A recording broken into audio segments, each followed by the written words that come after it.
सिर पर पल्ला, दिल छू लेने वाली कहानी। भाभी, आपको कितनी बार कहा है कि आपका सिर पर से पल्ला हटना नहीं चाहिए।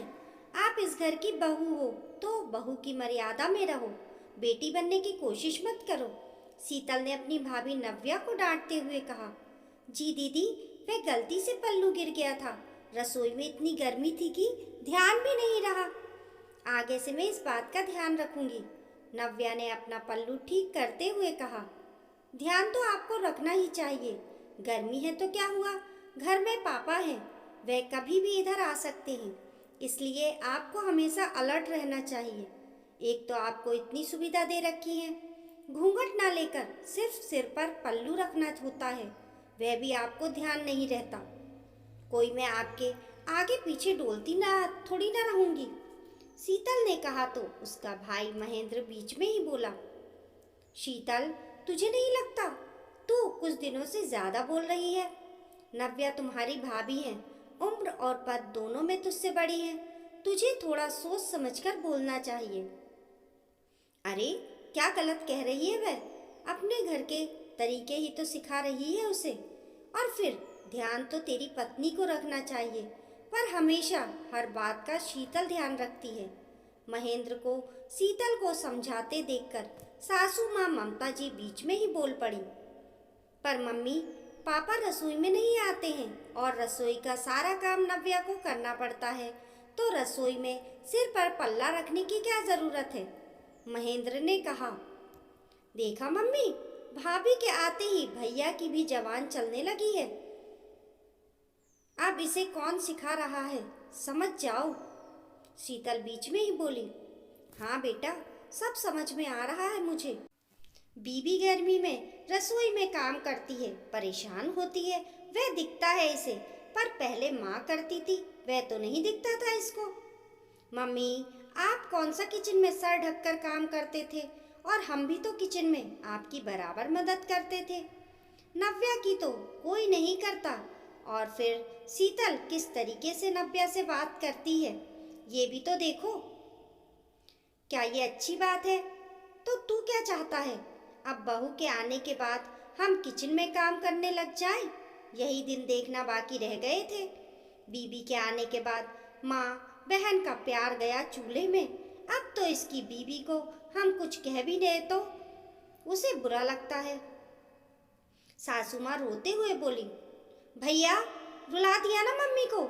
सही है, भाई शादी के बाद लड़के बदल जाते हैं। शीतल भी नाराज होते हुए बोली। आखिर घर का माहौल बिगड़ गया तो महेंद्र ने वहां से उठकर अपने कमरे में जाना ही ठीक समझा। महेंद्र की 5 महीने पहले नव्या से शादी हुई थी, लेकिन अब घर का माहौल ऐसा हो चुका था कि आए दिन कोई ना कोई बात पर बहसबाजी हो ही जाती थी। शीतल उसकी छोटी बहन थी, लेकिन नव्या पर हुक्म चलाने से बाज नहीं आती थी। और सबसे बड़ी बात, बोलने से पहले सोचती भी नहीं थी। कुछ दिनों बाद शादी के 6 महीने पूरे होने पर महेंद्र नव्या के लिए अपनी खुशी से चॉकलेट लेकर आया, और उसने घर में ये बात किसी को नहीं बताई। दूसरे दिन शीतल ने डस्टबिन में चॉकलेट का रेपर देखकर हंगामा कर दिया। अरे, यूं चोरी छुपे चॉकलेट खा रहे हैं, बताते तक नहीं है। अरे, घर में कुछ खाने पीने का सामान आ रहा है तो सबके लिए आना चाहिए ना। विमला जी ने भी इसमें शीतल का साथ दिया। अरे, ये कैसी बहू पल्ले पड़ गई, मेरे बेटे से चोरी छुपे सामान मंगवाती है, जरा सी भी शर्म नहीं आती। मम्मी, क्यों हंगामा किए जा रही हो? हमारी शादी को 6 महीने पूरे हुए थे। इस खुशी में एक छोटे से तोहफे के तौर पर मैं नव्या के लिए चॉकलेट लेकर आया था। सिर्फ एक चॉकलेट ही तो थी, और कुछ तो भी नहीं लाया मैं। इसमें इतना हंगामा क्या करना? बात सिर्फ एक चॉकलेट की नहीं है, बात इस घर के सिस्टम की है। अब तुम हमसे चोरी छुपे काम करने लगे हो। चॉकलेट के अलावा और भी कुछ लाए हो तो हमें क्या पता? वह तो रेफर दिख गया था, इसलिए पता चल गया कि चॉकलेट लाए थे। पता नहीं और चोरी चुपके क्या क्या करते हो। मम्मी, आप कुछ भी बोले जा रही हो। एक छोटी सी बात थी, उसको रबड़ की तरह खींच रहे हो। हाँ भैया, अब तो मम्मी कुछ भी बोल रही हैं। अब बीवी की भाषा जो अच्छी लगने लगी है आपको। पर भूलिए मत, शादी के बाद भी आप पहले मम्मी पापा के बेटे हो। आपकी पहली जिम्मेदारी मम्मी पापा के लिए है, कल की आई हुई लड़की के लिए नहीं। अपनी जिम्मेदारी भूलिए मत। आखिर घर में किसी को कुछ नहीं समझना था, जो कोई नहीं समझा। नव्या भी आंसू बहाकर रह गई। महेंद्र ने समझाया कि एक ना एक दिन सब कुछ ठीक हो जाएगा।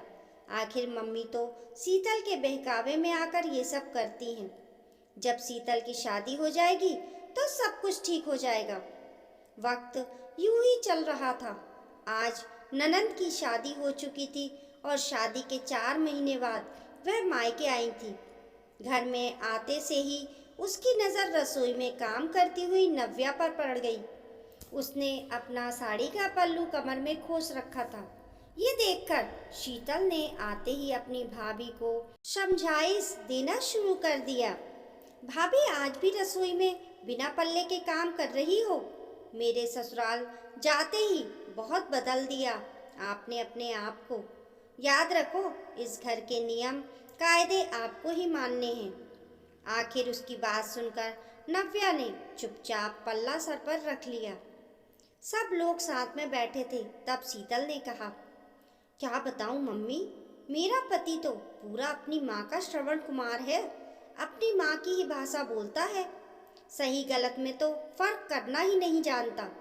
मुझे तो इस 4 महीनों की शादी में ये भी याद नहीं कि उसने अपनी मर्जी से मुझे कभी फूल भी लाकर दिया हो। ऊपर से इतने नियम कायदे की कुछ समझ ही नहीं आता। विमला जी के बोलने के पहले ही महेंद्र ने कहा, अरे ये तो बड़ी खुशी की बात है कि तेरा पति अपनी माँ को सबसे ऊपर रखता है। आखिर वह उनका बेटा है। उसकी पहली जिम्मेदारी उनके लिए ही तो बनती है। अच्छा भैया, ये तुम कह रहे हो, तुम तो अपनी पत्नी के लिए हमसे लड़ने को तैयार हो जाते थे, और ये मेरा पति सही को सही, गलत को गलत नहीं कह पाता। और सबसे बड़ी बात, मुझे नियम कायदे बताता रहता है। शीतल ने तड़पते हुए कहा, ये मैं नहीं कह रहा हूँ, ये तो मैं वह बता रहा हूँ जो तू हमें सुनाती थी।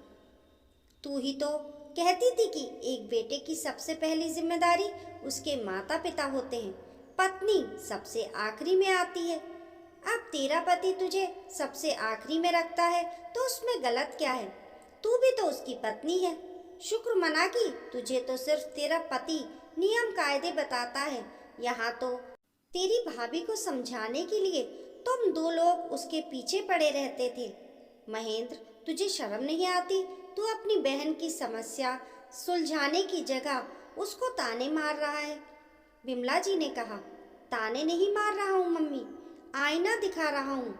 लोग भूल जाते हैं कि जब वह किसी को आईना दिखाते हैं तो उस आईने में उनका खुद का अश्क भी नजर आता है। ननंद बनकर भाभी को समझाइश देना बहुत आसान होता है, लेकिन जब बात खुद पर आती है ना, तो सारे नियम कानून बदल जाते हैं। इसने हमें बहुत परेशान किया है मम्मी। ये भूल गई कि हम सिर्फ इस घर के बेटे बहू भी नहीं हैं, पति पत्नी भी हैं। आखिर महेंद्र की खरी खरी बातों का जवाब ना तो विमला जी के पास था और ना ही शीतल के पास था, इसलिए दोनों ने चुप रहना ही ठीक समझा। इस कहानी को लेकर आप लोगों की क्या राय है, हमें कमेंट करके ज़रूर बताइए। कहानी पसंद आने पर लाइक और शेयर करें। ऐसी ही अच्छी शिक्षाप्रद कहानियों के लिए चैनल को सब्सक्राइब करना ना भूलें। मिलते हैं फिर एक नई कहानी के साथ, तब तक के लिए नमस्कार।